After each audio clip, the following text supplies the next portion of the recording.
Total cost भी है, ये सभी कट गया है और हमको कौन सा लाभ मिल रहा है, सामान्य लाभ, जिसे हम नॉर्मल प्रॉफिट या नो प्रॉफिट नो लॉस भी कहते हैं। इस तरह दीर्घकाल में सभी फर्मों को क्या मिलता है बच्चों? दीर्घकाल में सभी फर्मों को सामान्य लाभ से ही संतुष्ट होना पड़ता है।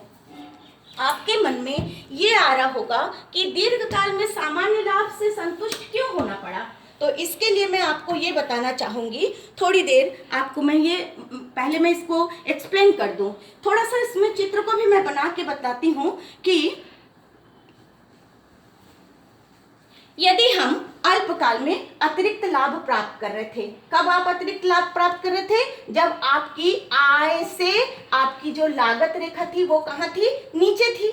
लेकिन जब अतिरिक्त लाभ आप प्राप्त करते हैं तो बहुत सारी फर्में ऐसी होती हैं, सब चाहते हैं कि हम भी लाभ प्राप्त करें, हम भी प्राप्त करें। तो जब कई सारी फर्में बाजार में आती हैं, क्योंकि हम लोग विशेषता में पढ़े हैं कि फर्में कभी भी एग्जिट हो सकती हैं, कभी भी एंटर कर सकती हैं, तो इसलिए जब बहुत सारी फर्में आ जाती हैं तो उत्पादन की मात्रा अधिक हो जाती है, और जब उत्पादन अधिक हो जाता है तो ये आय घट जाता है, आय घट के कॉस्ट के बराबर हो जाता है, और जब ये कॉस्ट और इनकम दोनों जब बराबर हो जाते हैं तो क्या मिलता है? सामान्य लाभ मिलता है। बहुत छोटे में मैं आपको इसको दिखाई बच्चों। इसी तरह से यदि मैं इसको बताती हूँ कि यदि हानि होगा तो क्या स्थिति होगी। ये हानि कब होता है? जब हमारी आय से हमारी लागत रेखा कहाँ होती है? ऊपर होती है। हानि होगा यदि अल्पकाल में, शॉर्ट पीरियड में, तो बहुत सारी फर्में क्या करेंगी? बाजार छोड़ करके जाने का प्रयास करेंगे, क्योंकि हानि उठाकर कोई भी उत्पादन करने के लिए तैयार नहीं होता है। और जब हानि उठाते हैं तो बहुत सारी फर्में चली जाती हैं। जब चली जाती हैं तो उत्पादन की मात्रा क्या होती है? कम हो जाती है। और जब उत्पादन की मात्रा कम होती है तो ये जो आय होता है, जो कीमत होता है, वो बढ़ जाता है। और जब ये कीमत और आय दोनों बराबर हो जाता है तो फर्मों को क्या मिलता है बच्चों? सामान्य लाभ से संतुष्ट होना पड़ता है। इस तरह से हम देखते हैं दीर्घकालीन स्थिति में सभी फर्मों को क्या मिलता है? सामान्य लाभ मिलता है, जो कि थोड़ी देर पहले मैं आपको बतलाई थी। तो ये था एकाधिकृत प्रतियोगिता या एकाधिकारिक प्रतियोगिता में किस तरह से फर्म अल्पकाल या दीर्घकाल में साम्य को प्राप्त करता है, उसके बारे में हम अध्ययन कर रहे थे।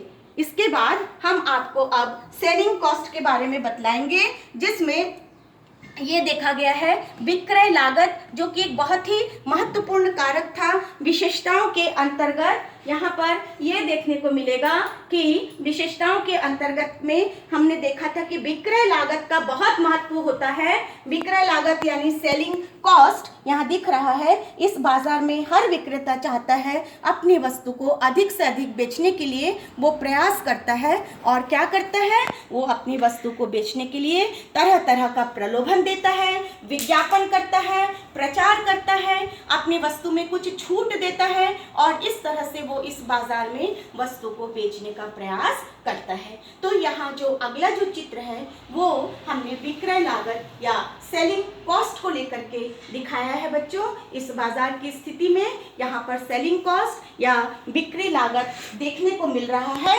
यहाँ चित्र में कोई अंतर नहीं आया है बच्चों।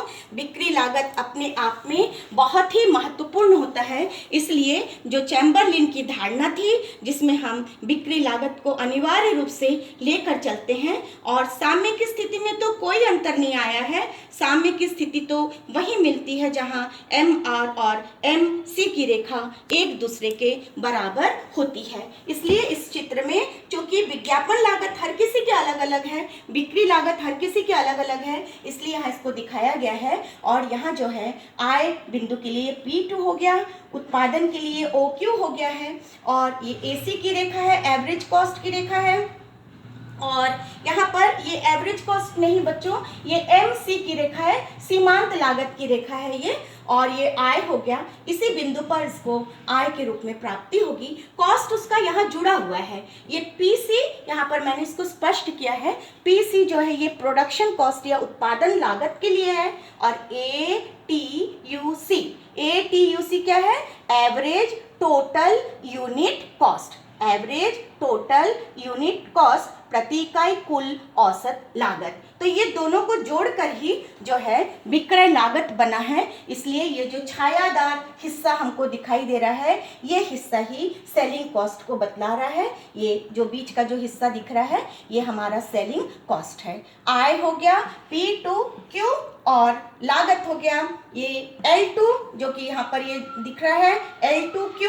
तो पर यूनिट पर मैं बोलूंगी तो P2L2 होगा, और ये पर यूनिट पर हो गया प्रॉफिट P2L2। और यदि मैं कुल के रूप में गणना करूं, जैसे कि इसके पहले भी हम लोग कई बार कुल के रूप में गणना कर चुके हैं, तो कुल के रूप में यदि हम लेंगे तो आय है कुल P1OQ P2 और कुल लागत हो जाएगा POQL2। और यदि हम इनको काटेंगे तो आप देखेंगे कि यहाँ पर जो नेट प्रॉफिट हो रहा है, जो विशुद्ध लाभ हो रहा है, जो विशुद्ध आय मिल रहा है फर्म को, वो है P1, PL2 और P2। ये भी थोड़ा सा छायादार हिस्सा या मैं यहाँ पर नेट प्रॉफिट के रूप में ली हूँ, बहुत ज़्यादा चित्र में बहुत कंफ्यूज ना हो, इसलिए यहाँ लिख देने से बेटर है कि ये जो है नेट प्रॉफिट मिल रहा है किसको, फर्म को। तो बिक्री लागत अपने आप में बहुत महत्वपूर्ण है बच्चों। बिना बिक्री लागत के हम समूह संतुलन, जो कि चैम्बरलिन की धारणा थी, उसका हम अध्ययन नहीं कर सकते हैं, क्योंकि सभी फर्मों की लागत और मांग जो है समान होती है। कोई भी फर्म कभी भी बाजार में आता है, कभी भी बाजार से चला जाता है, लेकिन ये जो दीर्घकाल है, यहाँ पर ऐसा नहीं है कि हमेशा सामान्य लाभ ही मिलता है। कभी कभी कुछ फर्में ऐसी होती हैं बच्चों, जो कि बहुत शक्तिशाली होती है, या जो जिनकी बहुत पुरानी धाक बनी होती है, उनकी प्रतिष्ठा होती है, उनकी कुछ इमेज बनी होती है। और जब इस तरह की जो फर्में होती हैं, वो निश्चित रूप से विक्रय लागत हो या उत्पादन लागत हो, फिर भी वो क्या प्राप्त करने में सफल हो जाते हैं, अतिरिक्त लाभ प्राप्त करने में सफल हो जाते हैं। तो ये था आज का जो लेक्चर, जो कि एकाधिकृत प्रतियोगिता या मोनोपोलिस्टिक कंपटीशन के ऊपर था। तो नमस्कार बच्चों, आप निश्चित ही इसको पढ़ेंगे और लाभ उठाएंगे।